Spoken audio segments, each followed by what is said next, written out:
Assalamualaikum warahmatullahi wabarakatuh. Perkenalkan, nama saya Mustafa Muhammad Adam Al-Fari Flora, dari kelas 3 di 3 LKA, NRP 016. Pada kesempatan kali ini, saya akan mempresentasikan tentang analisa keselamatan dan kesehatan kerja pada area gudang.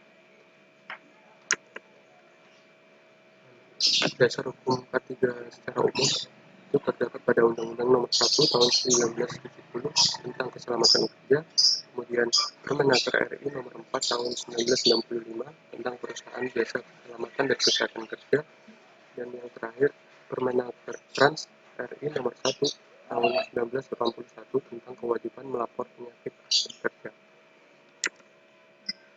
Peraturan ketiga pergudangan itu sendiri terdapat pada Peraturan Pemerintah Pengganti Undang-Undang Nomor 20 Tahun 1960 tentang Pergudangan.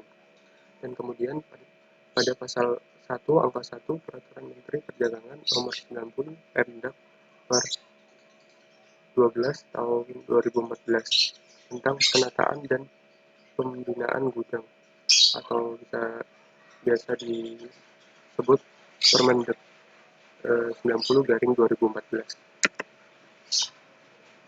Definisi gudang menurut pasal 1 angka 1 Permendak Nomor 90/2014 adalah gudang merupakan suatu ruangan tidak bergerak yang tertutup dan atau terbuka dengan tujuan tidak untuk dikunjungi oleh umum, tetapi untuk dipakai khusus sebagai tempat penyimpanan barang yang dapat diperdagangkan dan tidak untuk kebutuhan.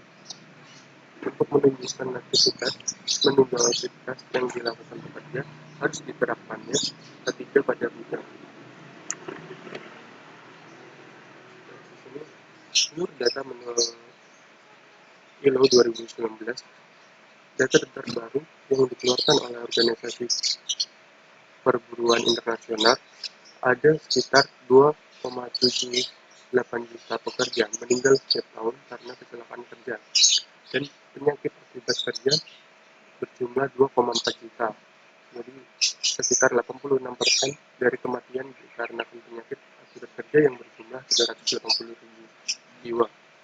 Nah, di bagian bawah ada tabel untuk dari sumber lain yang menunjukkan bahwa jumlah kecelakaan kerja pada pergudangan yang lebih spesifik, yaitu tertampil 260.960.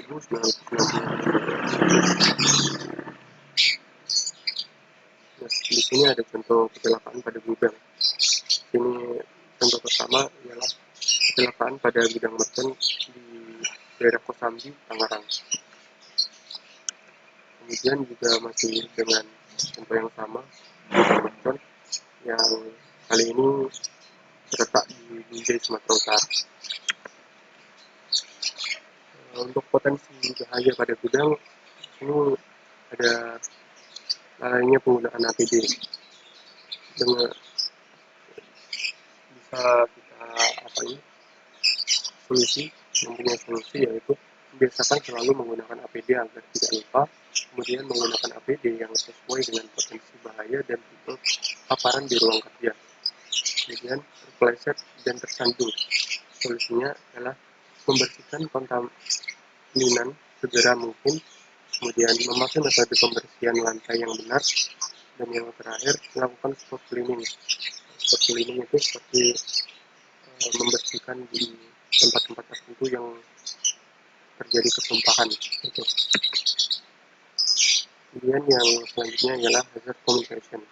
Solusinya dengan memastikan setiap bahan kimia beresiko yang ada pada gudang, kemudian memastikan setiap bahan kimia beresiko yang ada pada gudang berdasarkan datasheet. Kemudian memastikan tambah ketiga bahan kimia yang terpasang di ruang gudang. Jadi harus terpasang di dalam gudang, di ruangan gudang. Selanjutnya pengoperasian forklift. Solusinya operator forklift harus memiliki lisensi atau mengikuti kursus dan melakukan perawatan dan perbaikan forklift itu sendiri. Di sini rambu-rambu yang sering ada pada gudang, di area gudang.